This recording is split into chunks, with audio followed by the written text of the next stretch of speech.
J'étais très contente en fait. Je pense que le jour quand j'ai eu, d'abord on m'a téléphoné, je ne croyais pas, mais quand j'ai eu vraiment de la part de la commune la décision qu'il est venu à la maison pour aller chercher les cartes d'identité, je sais pas, je ne pouvais pas rester sur place. C'était quelque chose que... Même mon mari, il était là, il me dit, mais qu'est-ce que tu as?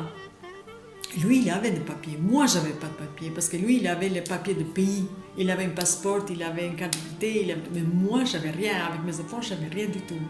Comme j'étais de Kosovo, j'ai vécu en Macédoine et la Yougoslavie s'est séparée dans plusieurs endroits. Moi, j'étais apatride, sans aucun document.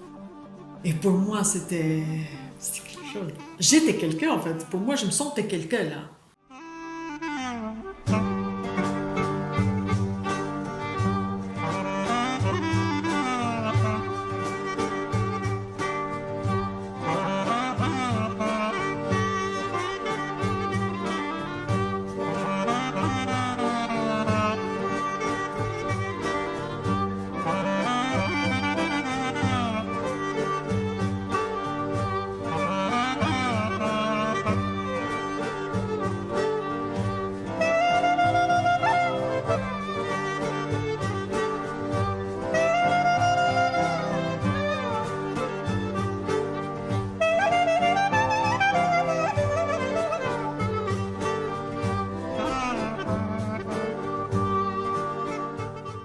Quand je suis venue ici, j'étais jeune.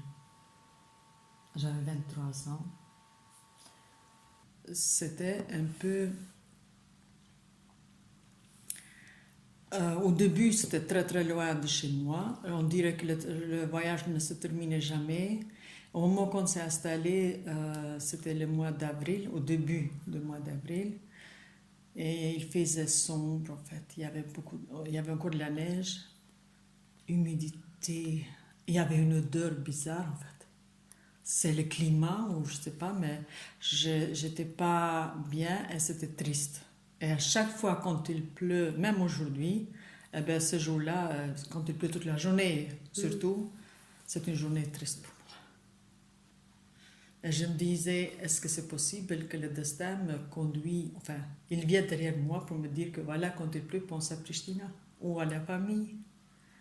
Et puis, j'ai pas envie de sortir, j'ai envie de rester chez moi et penser.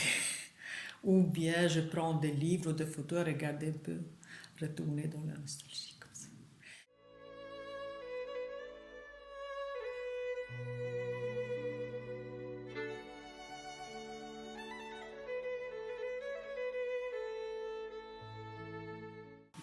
Comme étranger, habiter dans un village, c'est pas facile.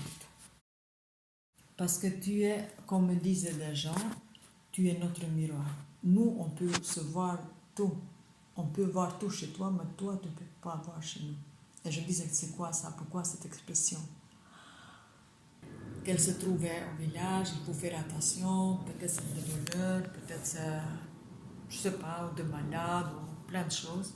Alors tous les gens, quand je sors, on me regardait comme si j'étais un clown. Si je m'habillais bien, j'allais dans l'arrêt de bus pour regarder le bus. Il y avait des vieilles personnes qui venaient me dire « Tu as pris où ce robe-là ?» Ils touchaient les robes. Ou bien quand ils voyaient mes bagues, « Pourquoi tu portes des bagues ?» Et en même temps, tu demandes l'aide sociale. J'entendais les mots. Et puis, une personne qui parlait anglais, je lui demandais « C'est quoi ça ?» Mais bien sûr, les effets d'écrire, comme j'ai entendu, et les effets de répéter, donc ça change un peu la notion de mots. C'était pas facile, personne, ou peut-être ils n'ont pas voulu me dire exactement c'était quoi. Ou, parce qu'il y avait une femme toujours, même si elle me disait, oh, ne fais pas attention à ça. Dès qu'il faisait avec la main, tu vois, qu'elle me disait comme ça, je savais très bien qu'elle n'a pas voulu me dire, mais comme quoi elle ne prend pas ça. Tu vois. Notre parcours, mais c'est notre parcours, c'était pas quelqu'un d'autre, mais bon. Et après ça, on a eu le statut, mais malgré que j'ai eu le statut, je n'étais pas tranquille jusqu'au moment que j'étais naturalisée. Et quand j'étais naturalisée, là, je me suis dit, respirer, je dis maintenant, je suis une Belge. Donc, ok, naturalisation belge, mais je me sentais quelqu'un, je me sentais quelqu'un de valorisation, donc c'était plus une étrangère, on va l'envoyer, elle ne sera plus restée ici. Et c'est pour ça, au moment que j'ai eu ça, j'avais envie directement d'aller rendre visite à mes parents, c'était plus fort que moi.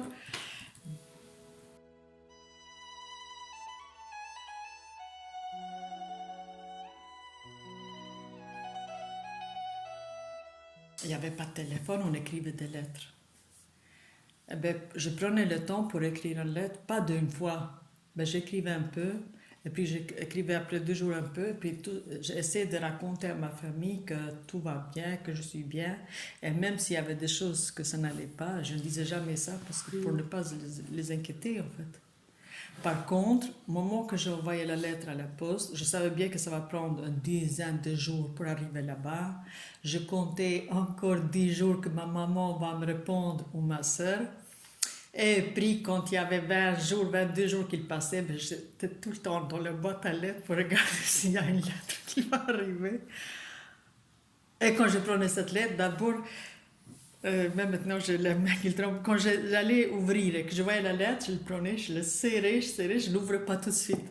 Il fallait que je me calme d'abord, que le toucher, et puis, comme s'il y avait l'odeur de là-bas qu'il est venu ici, qu'il s'est transmis.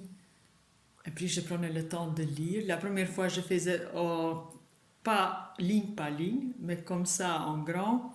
Je voulais savoir si elle a fait en plusieurs fois comme moi. Je voulais savoir si elle a raconté autre chose, parce qu'en se basant sur l'écriture de ma mère, je pouvais savoir si elle était triste, si elle était pendant la nuit qu'elle a écrit ou si elle a écrit le matin. Je ne sais pas pourquoi. J'avais un sentiment que je pouvais voir à travers la lettre ce qui se passe là-bas. Mais, même avant de lire. Et puis quand je prends le temps de lire, bien sûr, il y avait des larmes, il y avait des moments, même s'il écrivait, racontait des choses pour rire, mais je riais en pleurant en même temps. Et puis je commençais après lire encore une fois tranquillement, et puis encore troisième fois tranquillement, et puis quatrième fois je lisais à mes enfants. Quand la guerre a éclaté au Kosovo, là je pense que ne pas avoir de nouvelles, ne pas savoir ce qui se passe. Chez nous, dans ma famille, ils avaient le téléphone à la maison. J'essayais de sonner tout le temps. De moments, ça sortait occupé, de moments, ça sonnait en vide. En fait, les lignes ils étaient déjà coupées. Qu'est-ce qu'on faisait pour avoir des nouvelles? On écrivait par téléphone ou je téléphonais à eux pour dire voilà, je cherche telle personne. Et puis pour finir, CNN, il a commencé à mettre à la télé certaines images. Et là, je pouvais voir, par exemple, si je connaissais quelqu'un, on était bloqué devant la télé pour voir des informations. J'ai vu mon oncle qu'il est tombé dans la frontière pour aller en Macédoine par terre et la Croix-Rouge était l'aider. Et je regardais ma cousine qu'elle criait pour aller avec lui, mais on ne la laissait pas. Et là, je me dis, est-ce que tout le monde s'en avec? J'avais téléphoné directement dans le camp qu'il était créé pour les réfugiés pour demander est-ce qu'il y a des personnes avec ce nom de famille dedans. Et on m'a dit que oui, il y en a plus que ça. Donc, mais j'avais besoin absolument de savoir. Et pour finir, après quand je suis où ils étaient, le commissaire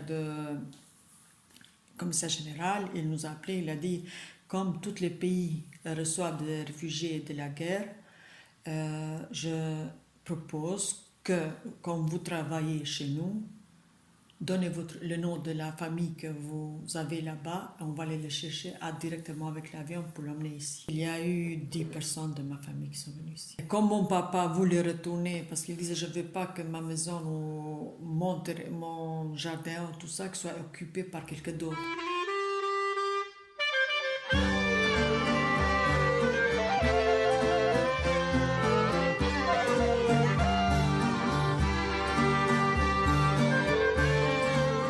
J'avais pas eu facile avec la belle famille en fait. Mais pour eux, donc, je devais obéir tout ce qu'ils me disent. Par exemple, je ne devais pas sortir, je ne devais pas travailler, mais en même temps, moi je ne voulais pas comme ça. Je voulais travailler parce que mes enfants, c'est à moi qu'on me demande à manger. Ils ne vont pas le demander ou habiller ou un jeu ou quoi. Ils vont dire maman, je veux ça. Et ça me faisait mal. Donc, même mon papa, tellement qu'il était triste ou pas bien, et même il m'a dit, mais laisse les enfants là-bas et tu viens ici parce que tu es jeune, tu ne sauras pas t'occuper de 3 enfants. Ici, la même chose, on me disait la même chose. Et puis il y avait le juge de paix, que je ne savais pas que c'est pourquoi on m'appelait. Il y avait encore le peur, ils vont me tirer la naturalisation, pourquoi on m'a appelé là-bas. Et puis il y avait plein de procédures à suivre, que pour finir on m'a dit, quand vous êtes maintenant belge, on doit faire ça parce que tu es donc seul, avec 3 enfants, pour surveiller si je m'occupe bien des enfants. Et ils sont venus, je ne pensais pas, ils sont venus compter combien de cuillères j'avais dans la maison, combien d'assiettes, quels meubles, combien de tapis. Ils ont tout mis dans les valeurs. À un certain moment, je me sentais qu'on va me mettre dehors. Qu'est-ce qu'ils vont faire? Mais en même temps, j'avais envie de retourner au pays, vraiment, de retourner avec mes enfants, bien sûr. Je dis, s'ils vont me faire ici, ils ne m'aiment pas, ils ne me connaissent pas, ils sont fous. Mais au moins, comme ça, je serai près de ma famille. Mais après, en même temps, je me disais, mais non, parce que si je vais là-bas, comment est-ce que je vais vivre aussi? Je dois encore là-bas commencer à zéro. Que ce soit ici, que ce soit là-bas, je devais commencer une vie de début. Avec beaucoup de stress, beaucoup de jugement. Même pendant la nuit, quand je dormais, j'entendais de bruit, j'entendais plein de choses que, en fait, c'était des cauchemars. Et je n'osais pas dire que je ne suis pas bien, ou que je déprime, ou que je suis triste, parce que si je dis ça, je me disais, comme ils m'ont dit dans le tribunal, ils vont prendre les enfants parce que je ne suis pas capable à m'occuper. Donc je devais garder tout ça au fond de moi-même, ne pas dire que je suis malade, ne pas dire, être triste que ce qu'il m'arrive en fait. Pourquoi il y a tout ça? Et c'est pour ça, je pense que j'ai pris l'habitude, même si j'ai mal, très mal, je pense que même si je me coupe quelque part, si je casse quelque chose, je ne dirai jamais que j'ai mal, peur que quelqu'un va être contre moi.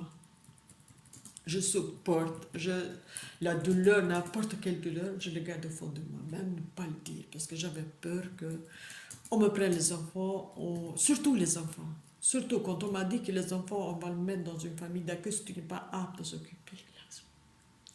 Je dis tant pis pour les voitures, parce que la belle famille réclame la voiture ou la maison.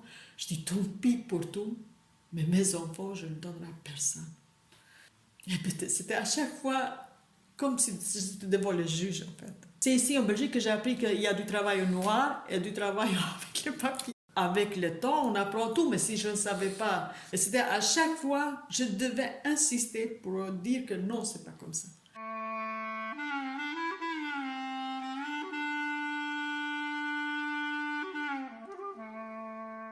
J'étais 17 ans quand j'avais quitté Kosovo. Le Pristina, dans le temps, c'était mon pays d'amour. C'était là où je pensais que tout se cache, tout ce qu'il y avait au fond de moi, il est resté là-bas. Que personne ne sait à part Pristina et moi. Donc c'était comme ça dans ma tête. J'avais créé une image comme ça de Pristina. C'était Pristina, pas autre chose. Quand je vais, c'est plus en fait m'apaiser, me sentir bien au fond de moi. Quand je suis retournée après, il était après 3 ans et demi, comme ça, 4 ans. Ouf! Oh mon Dieu, j'avais envie de toucher chaque mur dans la rue. J'avais envie de regarder tous les coins, même s'il y avait des papiers par terre et tout ça, j'avais envie de regarder d'où ça vient, tellement que c'était quelque chose, il fallait que je découvre tout, comme si j'étais dans le rêve, mais est-ce que je me suis bien réveillée? Et si je touchais, c'était la réalité en fait, c'était pas dans C'était mes vrai. rêves, parce que je rêvais souvent en fait, je faisais des rêves comme si je retournais là-bas. J'allais, dès que je rentre dans l'entrée de Pristina, et je voyais le tableau, et puis j'avais tout mon corps, tout mon vie qui tremblait. Jusqu'au moment que j'arrive chez mes parents. Et quand j'allais dans la rue où j'habitais, ben, je voyais mes voisins. Ah, elle est venue et tout ça. Ben, j'avais envie de sortir de la voiture, de marcher à pied, de voir, de profiter chaque instant.